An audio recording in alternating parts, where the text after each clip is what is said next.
Today I'm going to show you how to make a super simple stop motion using just your phone. If you are a product-based business and are wanting to get started with learning some more interesting ways to show off your products, this tutorial is for you. So I just want to talk you through this really simple stop motion setup. This is just a ring light from Amazon, and then I've got two poly boards, but you could actually just use a some white card or anything, and then I've also positioned myself against a white wall.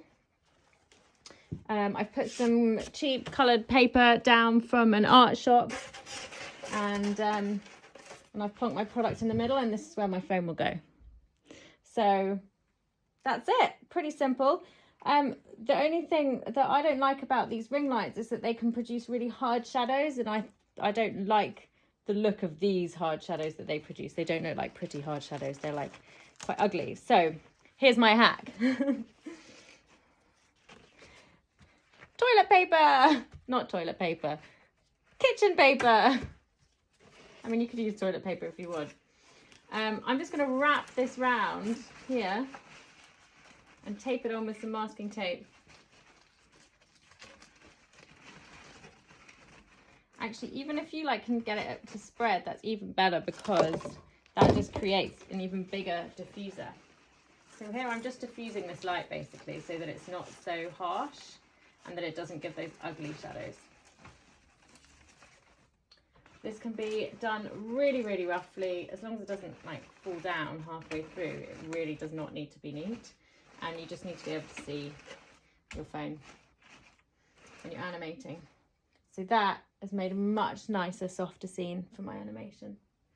And otherwise I've just propped a few other polys up here. I've propped it against a pack of nappies here. Absolutely nothing fancy. Yeah, and I'm ready to go. So I'm just going to make sure that my mug is on the line. I've actually put 2 bits of blue tack on the back here because the mug's sloping. Don't be afraid to play with your props to make them look better in camera. And if you're working with a round object, it's often better to put 2 blobs so that it has sort of a wedge rather than one, to stop it from rolling around. So there we go. I'm just going to put that in the middle. Now I'm going to just set my focus and lock it, and I'm going to make sure my auto white balance is locked and my exposure is locked. Now for this I'm going to be using a remote shutter, because I don't want to be touching my phone lots like this, because it will create a shake. Okay, so now I'm going to start. I'm going to take my first frame.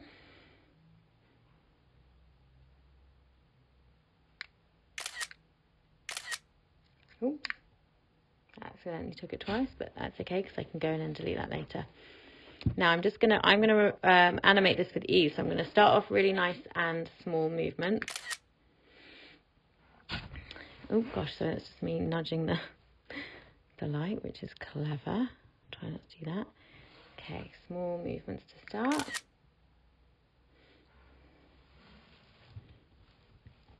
And then I'm gonna have them get gradually bigger. I'm using the handle as a marker to know how much I'm moving it. So it's good just to pick something and then use that for the whole animation. Okay, so I'm going to get a bit bigger with my increments again now. As you can see, that's much bigger than when I started. But I don't want it to get boring, so I tend to start really slow, and then I'll make them quite big towards the middle.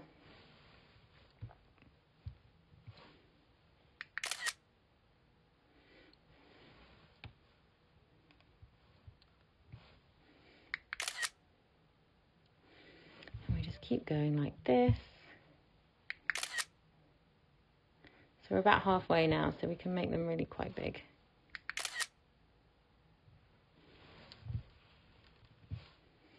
And then when we get to about 90 degrees towards the end, which we're about coming up to, that's when I'm going to start slowing them down again.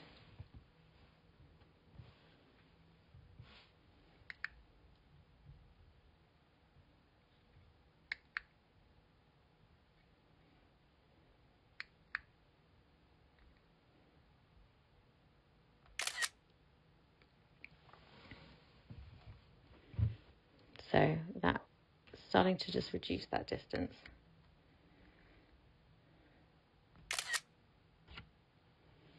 My remote shutter has stopped working, but I'm just going to plow on. So yep, getting a little bit smaller again.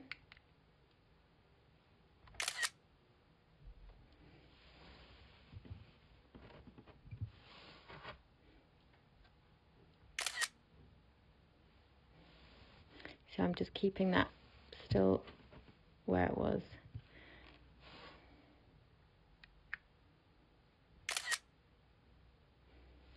Okay, so last few frames now.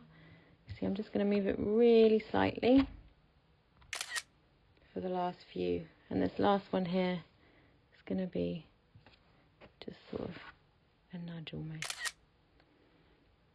Yeah, I think we're there. So now let's see how that looks. So that's okay. It's a bit sort of steppy, as you can see. So I'm going to speed it up. Oh yeah, that's better. That's about right. I like that. Now you can see at the top and bottom, you can see some of my edges. So I'm just going to go into tilt and I'm going to zoom in. I also want the mug to be a little bit bigger because, you know, that's our focus. Maybe not quite that close. You have to be careful with. Yeah, there we go. And then I think I'm going to just do a couple of little color adjustments. So make it a little bit brighter. Probably leave that saturation. It's actually quite saturated, so I'm going to bring it down a fraction. But then I'm going to bring the warmth up. Yeah, I think that's a bit too far. Yeah, I like that. I like how that's looking. Can always boomerang it as well if you want to, which can be quite fun. So yeah, I think I'll go with that. Download video, save it as a video, or a GIF, or a 4K, whichever you prefer. And there you have it.